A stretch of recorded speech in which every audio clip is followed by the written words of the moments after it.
নেশা হয়েছে এখন বলতে পারবো, মানে এমন এমন কি কথা যে নেশাতে বলতে হবে, যেখানে লিখেছে বাথরুমে এসে 2 মিনিট বলো, মানে বাথরুমে গিয়ে কেন আমি কথা বলতে যাবো? কি এমন কাজের কথা যেটার জন্য বাথরুমে গিয়ে? আর আমাদের নেশা হয়েছে, পাশে আছে বউ, তবু দাদা রাত বিরাতে খোঁজে অন্য মেয়েদের। যাই হোক, আর কিছু বললাম না, তোমরাই পুরোটা দেখো, শোনো, জেনে নাও, তারপর আসছি। হ্যালো গাইজ, আজকে আমি একটা তোমাদের সাথে কথা শেয়ার করার জন্য এই ভিডিওটা করছি। তো তোমরা অনেকেই চেনো এই যে তোমাদের বং মিডিয়া উজ্জ্বল, তো অনেকেই এনাকে চেনো।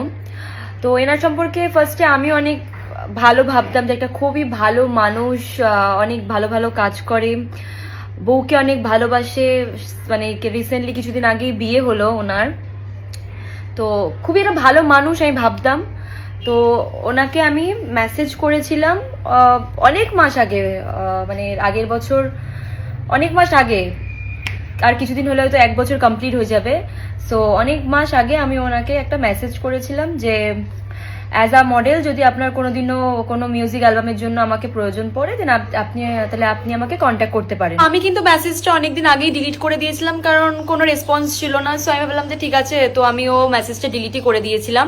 তো 4th মার্চ আমাকে কন্ট্যাক্ট করে, এখানে বলে যে শ্যুটের জন্য কথা বলে। 7 and 8 মার্চ মানে একটা ড্রিম প্রজেক্ট আছে, সো আমাকে নাম্বার প্রোভাইড করার জন্য বলে। তো আমি নাম্বার দিয়েছিলাম। তো আমি তখন আমি খুব ভালো ভেবেছিলাম যে it's a great opportunity, so ভালোভাবেই কথা হয়, ঠিক আছে। তো তারপরে উনিও আমাকে নাম্বার দেয়, তো তখন আমাকে কল করতে পারো, আমি কল করবো। তখন বললো যে প্রবলেম না হলে করো, নাহলে টেক্সট দিও। তাই বললাম যে ঠিক আছে, কোনো প্রবলেম নেই। তো আমি হোয়াটসঅ্যাপে টেক্সট করেছিলাম, এই যে দেখতেই পাচ্ছ এই বং মিডিয়া। তো আমি নাম্বার সেভ করে আমি ওনাকে কন্ট্যাক্ট করি। তো এখানে উনি বলে যে ওনার কাজটা রয়েছে, তো আমরা সেই বুঝাই কাজের ওয়াইজই আমরা কথা হচ্ছিল। তো বিশ্বাস করবে না হয়তো যে উনি কিনা, তো একবার ভয়েসটাও শুনে নাও। 12 মার্চ যে শুটিংটা হবে সেটার টার্গেটটা একদিনে কমপ্লিট করা, কারণ একটা লোকেশনে তো পুরো রাত ডেকোরেট করে করবো, আদারওয়াইজ নেক্সট একটু হয়তো টাইম দিতে লাগতে পারে। তবে 100% যে লাগবে না নেক্সট ডে টাইম দিতে, কারণ 12 মার্চ যে শুটিংটা হবে পুরোটা আমার হাতে, আমার নিজস্ব প্রোডাকশনে হবে। তো আমি আমার টিমকে পুরো ফাস্ট চালিয়ে নিই। তো প্রথম কদিন কিন্তু এরকম কাজের কথাই হচ্ছিল, ভালো ভালো, মাঝে সাঝে কথা বলতো, আবার মাঝে সাঝে কথা বলতো না, মাঝে সাঝে ফোন করতো, ঠিক আছে। তো ভিডিও কল করতো আমাকে। তো আমার অনেকেই জানে এই কথাটা, আমার ক্লোজ যারা ফ্রেন্ড আছে তাদের সবাইকে আমি দেখিয়েছি, আমার বয়ফ্রেন্ডও জানে, সেও দেখেছে। কিন্তু প্রথম প্রথম আমি এতটা লাইট নিয়েছি ব্যাপারটা, মানে এতটা যে খারাপ হতে পারে বা এরকম টাইপের হতে পারে আমি প্রথমে সত্যি বুঝিনি, নর্মালি নিয়েছিলাম ব্যাপারগুলো খুবই। তো এই যে প্রথম প্রথম কাজেরই কথা হতো, শুনে নাও কথাগুলো। 4-5 শুট কনফার্ম করিনি এখনো, বুঝলে। কনসেপ্টটাতে দুটো মেয়ে লাগবে, একটা আরিশি সিনথিয়া ইউ, আর আমি থাকবো সেখানে লিড, বুঝলে। তোমার দুজনেই আবার ফিমেল লিড থাকবে, আমি তোমার সাথে থাকবো, বুঝতে পারলে। আর ইস্যু সিনথিয়া সিঙ্গার তো এখানে, আর ও সিঙ্গিং এর ভূমিকাটা পালন করবে। ও লিড, তুমিও লিড, অ্যান্ড আমিও লিড, 3টে ক্যারেক্টার। তো এইভাবে কিছুদিন কথা বলার পর ডেট তো আমাদের চেঞ্জ হতেই থাকছিল, এই ডেটে করো, ওই ডেটে করো। তো তারপরেও মাঝে মাঝে কিছু কিছু এমন কথা বলতো যেটাতে আমি একটু অকওয়ার্ড ফিল করতাম। বাট ভাবতাম যে আমি হয়তো বেশি ভাবছি এই ব্যাপারগুলো নিয়ে, এটা হয়তো এরকম না, উনি হয়তো ওরকম না, আমি একটু বেশি ভেবে ফেলছি এই ব্যাপারগুলো। তো আমি জিনিসটা খুবই নর্মাল নিয়েছিলাম প্রথম প্রথম। তো তারপরে আমাকে হঠাৎ একদিন আর একটা নাম্বার দিয়ে আমাকে মেসেজ করে, এই যে বং মিডিয়া পার্সোনাল নাম্বার, যেটা বলে আমি সেভ করে রেখেছি। তো এখানে লিখেছিল মনিকা, এটা আমার পার্সোনাল নাম্বার। বললাম, তখন বুঝতে পারি এটা কে। তো বললো হাই রে বং মিডিয়া, এই যে লেখে ওপস, এই নম্বরটা ওই নাম্বারটা সবাই চালায়, তাই ভাবলাম এই নাম্বার থেকেই দিই। বললাম ওকে ওকে। তারপরে হচ্ছে এই আগুন লাগাবো কাজ দিয়ে, সত্যি বলছি আমি খুব ভালোভাবে কথা। এই যে মেন ব্যাপারটা হচ্ছে এইখান থেকে যা যা মেসেজ করতো আমাকে, আমি যেগুলো বলছিলাম তোমাদেরকে, যেরকম যে মেসেজগুলো আমার খুব একটা ভালো লাগতো না, যেগুলো আমি তোমাদের দেখাবো এরপরে কি কি মেসেজ করেছিল, যার কিছু মানে লাস্ট যেদিন আমার কথা হয়েছিল, যেদিন আমি বুঝতে পেরেছি যে ব্যাপারগুলো ঠিক হচ্ছে না, তো সেইগুলো আমি স্ক্রিনশট তুলে রেখেছি। বাকি সব মেসেজ কিন্তু ডিলিট হয়ে গেছে, কারণ এই যে এই 24 আওয়ার্স জানি না, এইগুলোকে অনেকেই করে রাখে। বাট এর সম্পর্কে আমার কোনো আইডিয়া নেই যে এই মেসেজ করলে যাই মেসেজ করবে না 24 ঘন্টা পর সেগুলো সব ডিলিট হয়ে যাবে, ঠিক আছে। তো এই যে দেখতেই পাচ্ছ এর মিডলে কিন্তু প্রচুর প্রচুর মেসেজ আছে যেগুলো ডিলিট এখানে। তো এরকম ভাবে আমাকে মাঝে মাঝেই কাজের কথা তো বলতো, প্রথম কিছুদিন তোমাদের বলেইছি, তো তারপরে মাঝে মাঝেই কথা হতো আর বলতো যে মানে হ্যাঁ স্ট্যাটাস দেখতো, আমার হোয়াটসঅ্যাপ স্ট্যাটাস দেখার পরেই ভালো ভালো কিছু ফটোজ দিলাম বা কিছু, তো দেখার পরেই আমাকে ওই কি করছো, ঠিক আছে কল দেবো, মাঝে সাঝে একবার তো ভিডিও কল করে দিয়েছিল, তখন আমার বয়ফ্রেন্ডও ছিল আমার সাথে, সেও দেখেছে, ঠিক আছে। ভিডিও কল করে যখন দেখেছিল আমার বয়ফ্রেন্ড আছে, তো ভিডিও কলটা ঠিক আছে এমনি কল করেছি বলে কেটে দিয়েছিল, ঠিক আছে। মাঝে সাঝেই বলতো দেখা করো, এখানে চলো দেখা করো, আমি বলতাম যে ঠিক আছে, তো কাজের জন্য, কাজের কথা বলার জন্য, কাজ হতেই পারে, দেখা করে কথা বলাটা এটা ইটস নর্মাল, খুবই নর্মাল। কিন্তু দেখা করো করো এখানে, ঠিক আছে, তুমি কি বয়ফ্রেন্ডকে ছাড়া আর কোথাও একা একা যাও না, মানে অনেক ধরনের কথাবার্তা, ঠিক আছে। কিছু বলো, মাঝরাতে এরকম টেক্সট করতো, মানে লাস্ট যেদিন করেছিল সেটা তো মানে একদমই মাঝরাত, মানে কত বলবো, 1:30-2 বাজে, 1:30-2 বাজে এরকম, 1:30-2 না, 2-2:30 বাজে, 2-2:30 বাজে এরকম সময় আমাকে টেক্সট করেছে, করে যে কথাগুলো আমাকে বলেছে দেখো।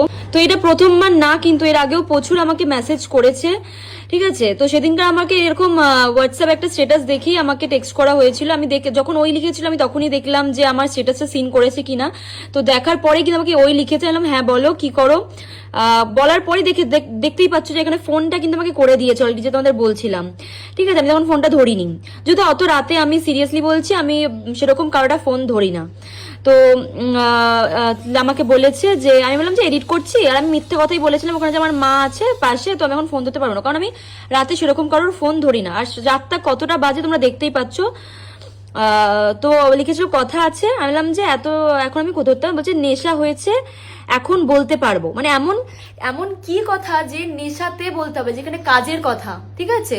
আর এই কথাগুলো বলার পর যে কিভাবে পাল্টি খেলো, যখন আমি সেভাবে ধরলাম কথাগুলো যে এগুলো তুমি ঠিক বলছো না, এগুলো তুমি কি করছো, তো কিভাবে পাল্টি খেলো সেটাও তোমরা দেখো একবার।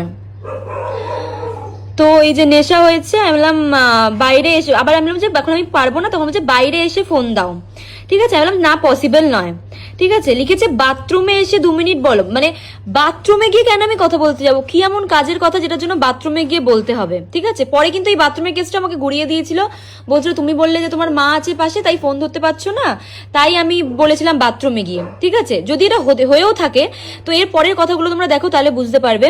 আলাম এত রাতে কল করতে পারবো না, তুমি এত বোকা কেন, এটা মানুষ কখন বলে, তুমি এত বোকা কেন, বোঝো না কিছু।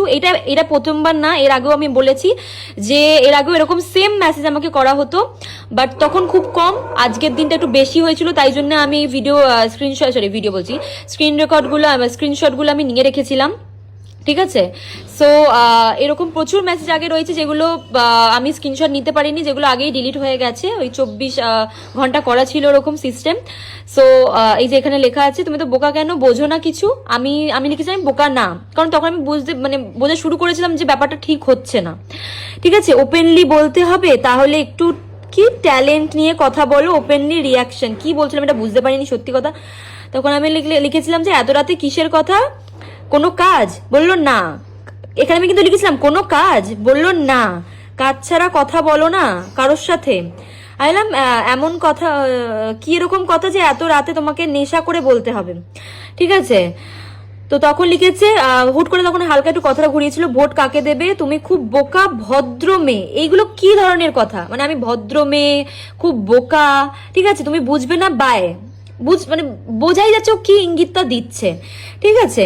এবার যখন আমি ওকে ধরলাম তখন দেখো কি আর পাল্টিটা খেলো, সেটাও বোঝা যাবে, সেটাও বলা যাবে না যে ভোট কাকে দেবে এইসব জিজ্ঞেস করছিল, তো আমি এগুলোর কোনো অ্যান্সারই দিইনি, ঠিক আছে। তো তারপরে লিখেছে ফোন, তারপর আবার লিখেছে ফোন করো না রে বাবা, এত ভাব দেখাচ্ছ কেন, ঠিক আছে।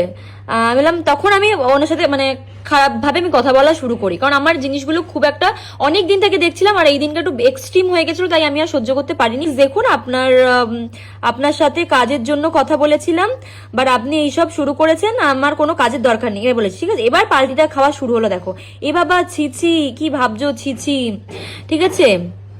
ফোন করতে বললাম, ব্যাপার আছে, বাজে ভেবো না বোন, ঠিক আছে। এতক্ষণ ওরকম করে এখন বোনে চলে এসছে, যেহেতু আমি এইভাবে কথা বলেছি তাই। মানে কিরকম ধরনের মানুষ ভাবো। মানে ফার্স্ট কথা, এত রাত্রে ফোন করছে, ফোন করার পর এরকম ধরনের কথা বলছে, তুমি ভদ্র মেয়ে, তুমি কি বোঝো না, তুমি কি বোকা। আমি কি সিরিয়াসলি বোকা যে আমি বুঝতে পারছি না?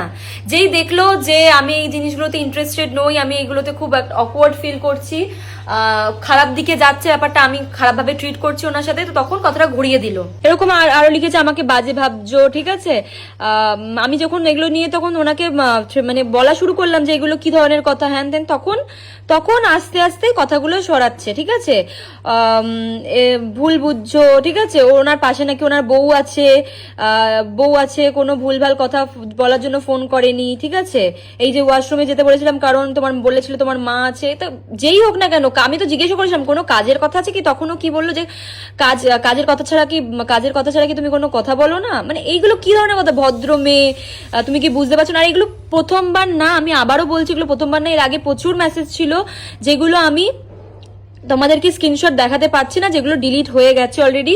মানে 24 ঘন্টা ওই সিস্টেমটা করা ছিল বলে ওগুলো আমি তোমাদের কোনো স্ক্রিনশটই দেখাতে পাচ্ছি না, ঠিক আছে। তো লাস্ট আমার কথা হয়েছিল, আবার সকালবেলা আমাকে মেসেজ করেছিল, বোন কালকের কথাগুলো খারাপ লেগেছে আমার, আজকেও বলছি ভুল ভাবছো, ছাড়ো, SMS দিচ্ছি না, ঠিক আছে। মানে নিজেকে এবার রাইট তো প্রমাণ করতে হবে।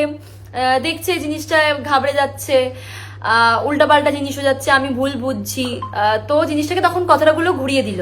বাট আমি সিরিয়াসলি বলছি, মানে আমি কোনোদিনই ভাবতে পারিনি যে এরকম ধরনের মানুষ। আমি খুবই ভালোবাসতাম, ওনার ভিডিও আমার খুব ভালো লাগতো, লাইফস্টাইল যেরকম দেখতাম খুবই ভালো লাগতো, মানুষের হেল্প করছে এগুলো আমার খুবই ভালো লাগতো। বাট এই ব্যাপারগুলো আমি এক্সপেক্ট একদমই করিনি। আর আমি কোনোটাই কিন্তু ভুল বলছি, আমি তোমাদের প্রুফ সহকারে দেখালাম, ঠিক আছে। আর অনেক মেসেজ আমি তোমাদের দেখাতে পারিনি, তার কারণ তোমাদেরও দেখালাম যে ওখানে ওই সিস্টেমটা করা ছিল, তাই প্রচুর মেসেজ কিন্তু ডিলিট হয়ে গেছে, আমি তোমাদের কিছুই দেখাতে পারিনি। বাস লাস্ট দিনের যে কটা আমি আমার বন্ধু, আমার বয়ফ্রেন্ডকে দেওয়ার জন্য আমি স্ক্রিনশট তুলেছিলাম, সেগুলো আমার কাছে রয়েছে, তো সেইগুলো আমি তোমাদের দেখালাম। এইভাবে মানুষ পাল্টি খেয়ে যায়, মানে যখন দেখছে যে ভুল দিকে যাচ্ছে তখন হুট করে পাল্টি খেয়ে গেল। মানে আলাদাই, কাজ করার নেই, তুমি কাজ করো, ভালোভাবে করো, ঠিক আছে। তোমার কাজ না দেওয়ার ইচ্ছা তুমি দিও না, কোনো প্রবলেম নেই। কিন্তু এইভাবে মানুষগুলোকে, মানে তুমি দেখাচ্ছ তুমি বউকে খুব ভালোবাসো, তোমার বউয়ের সাথে আছো, খুব ভালোভাবে আছো, তো এইদিকে তুমি কাজের নাম করে এইসব করে বেড়াচ্ছ, এগুলো তো ঠিক নয়, তাই না? সো আমার মনে হলো এগুলো তোমার সাথে শেয়ার করা দরকার। আর তোমরাও দেখো যে মানুষ কিরকম ধরনের হয়। তো সবাই সাবধানে থাকো, দেখে শুনে বুঝে শুনে কাজ করো। আমিও ভুল করেছি, বুঝতে পারিনি যে এরকম আমার সাথে হয়ে যাবে বা এগুলো জিনিসটা হতে পারে, তো বুঝে শুনে জিনিসটা করা উচিত, এটাই ব্যাপার। হ্যালো এভরিওয়ান, আশা করি ভিডিওটা তোমরা সবাই দেখেছো যে বং মিডিয়া উজ্জ্বল দাদাভাইকে নিয়ে সোশ্যাল মিডিয়ায় ভীষণ কন্ট্রোভার্সি চলছে। তো তার কারণটা তোমাদেরকে দেখিয়ে দিলাম যে কি কারণ। তো কিছুদিন হলো যে আমাদের উজ্জ্বল দাদাভাই বং মিডিয়া উজ্জ্বল দাদা বিয়ে করেছে, তার বউ কিন্তু যথেষ্ট সুন্দরী। আর সেখানে দাদা বলছে এক কথা আর এই মেয়েটা বলছে আর এক কথা। হয়তো বং মিডিয়াকে নিয়ে আর কি ভিডিও বানালে বেশি ভিউজ হবে, কিন্তু এখানে কিন্তু মনে হচ্ছে না যে দিদিভাইটা মিথ্যা কথা বলছে, যে মনিকা দিদিভাই। তোমরা তো ভিডিওটা দেখেছো, তোমরা এই কমেন্টে জানাও যে কে ভুল কে ঠিক। আর রাত বিরেতে এখানে কিন্তু কল রেকর্ডিংও দিদিভাই শুনিয়ে দিচ্ছে, যে সে কিন্তু মেসেজ হলে অনেকে বলতে পারে যে না এটা মিথ্যা কথা, কিন্তু সেখানে কিন্তু সে কল রেকর্ডিংও শুনিয়ে দিচ্ছে।